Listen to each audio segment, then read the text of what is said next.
Dans la vie, on peut élever plusieurs quotients. Qu'est-ce que tu attends? Augmente ta vitesse.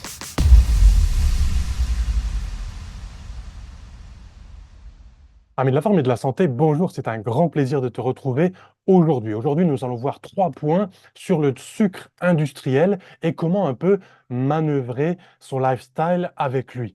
Dans la vidéo précédente, nous avons vu à quel point le petit déjeuner était important à manœuvrer aussi pour la journée. Nous avons parlé du docteur John H. Kellogg's et nous avons vu que il a amené beaucoup, il a amené vraiment beaucoup au niveau de la médecine fonctionnelle. C'était vraiment un très grand homme.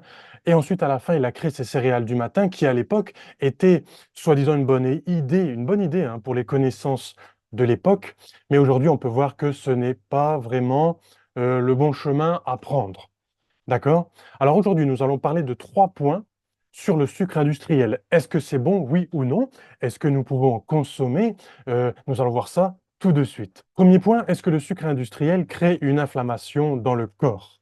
Alors les industriels ont juste fait une réaction chimique pour qu'il y ait du goût, pour qu'il y ait, euh, pour qu'on ait toujours envie d'en reprendre, hein, parce que c'est un business, le sucre industriel.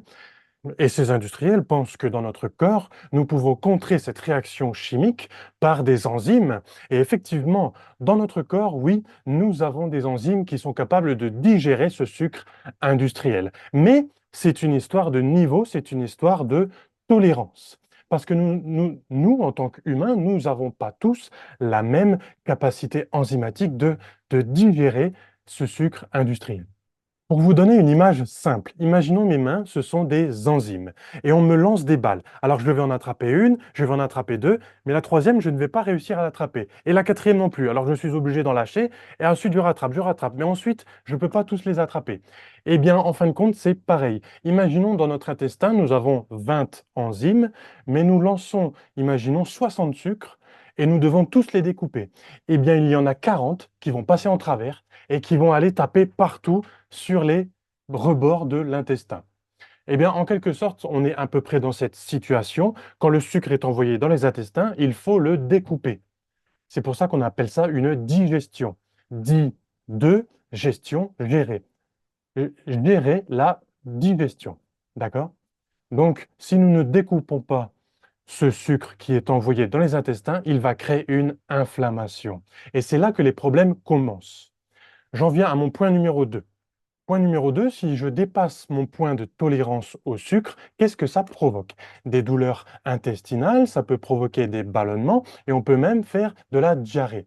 Mais au-delà de ça, si on continue à prendre du sucre industriel sur la longueur, forcément, beaucoup d'inflammation, ça va créer une maladie inflammatoire de l'intestin.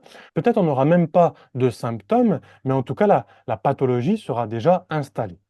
C'est un peu fataliste comme déduction, mais il faut bien se rendre compte que le sucre industriel ne peut que provoquer des dégâts quand on dépasse nos niveaux de tolérance.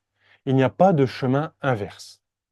Point numéro 3, et non des moindres, quand on va absorber ce sucre dans l'intestin, ensuite il va passer dans le sang au bout d'un moment. Comme il a un index glycémique haut, il y a beaucoup de ce sucre qui va être positionné dans les adipocytes et c'est là qu'on va effectivement prendre du poids. Effectivement, tous les aliments avec un index glycémique haut vont faire monter l'insuline énormément. Et le problème, c'est qu'on ne va pas avoir assez de temps pour tout mettre dans les organes. Et quand les organes sont remplis, eh bien, le reste du sucre va aller dans les adipocytes et c'est ça qui va provoquer la prise de poids, ou plutôt la prise de graisse. Parce que le poids en soi-même, ce n'est pas très grave. Si vous prenez de la masse musculaire, c'est plutôt bien. Si vous faites de l'exercice physique et que vous ouvrez vos récepteurs à l'insuline, vous ouvrez vos récepteurs au sucre aussi à côté, eh bien, tout ce sucre va aller dans le muscle et il y a bien intérêt parce qu'il faut bien se recharger énergétiquement. Malheureusement, si on prend comme du sucre industriel qui a un index glycémique très haut, eh bien là, le corps n'aura pas le temps de tout métaboliser dans le muscle et ça ira bel et bien dans les adipocytes. Et là, on va faire de l'inflammation parce que quand on met beaucoup de sucre dans les adipocytes, au bout d'un moment, on crée de l'inflammation. Et c'est tout ce qu'on ne veut pas. Pour conclure, ce sucre industriel est assez difficile à digérer, tout simplement. Et ensuite, tout à chacun, nous avons un niveau de tolérance différent. Donc, on peut en consommer selon son niveau de tolérance. Bien sûr, si vous voulez perdre du poids, ce n'est pas un aliment à recommander parce qu'il y a un index glycémique très haut et en plus, il est difficile à digérer et c'est très difficile de ne pas provoquer une inflammation au niveau des intestins. Dans la manière générale, il est préférable de l'éviter, mais comme on a vu dans la première vidéo, tout notre environnement autour de nous, que ce soit les gens, les publicités, tout ça, ça nous force à la consommation et en plus, il est vraiment caché partout.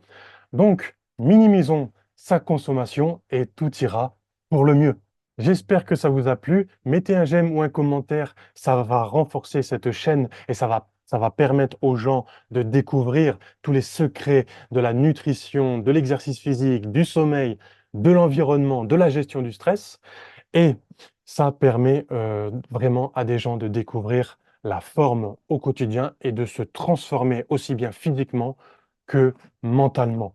Contactez-moi si vous voulez un mentoring, que ce soit du coaching en développement physique ou mental. Et je vous souhaite performance, forme, courage en ces temps troublés et gardez la forme. À bientôt.